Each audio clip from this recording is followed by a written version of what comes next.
Okay, coming to the features of the frontal bone. In the frontal part, squamous part, there are two elevations on the sides. These are called as frontal eminences. Okay, wherever there is an elevation, we will say this is an eminence. On the sides, we have parietal eminences. On the front, we have frontal eminences. Frontal eminences are very clear in females and children, whereas parietal eminences are more clearly seen in case of males. So they have more width here, and in females we have more space between the frontal eminences. Okay, why these frontal eminences are seen? That means there should be something which is elevating that. There is a sinus present inside this bone which is called as frontal air sinus.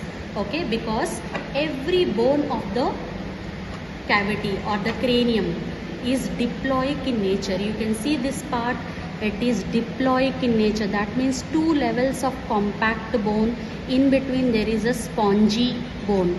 This particular part is called as diploic bone. What is the meaning of diploic? Two tables of compact bone made by spongy bone in the center.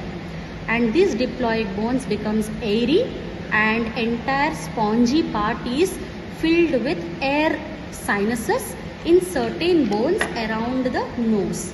Okay, like frontal bone, maxilla and ethmoid and sphenoid. This contains air inside, air spaces inside. That's why these are called as paranasal air sinuses. Okay, usually sinusitis is inflammation of these sinuses.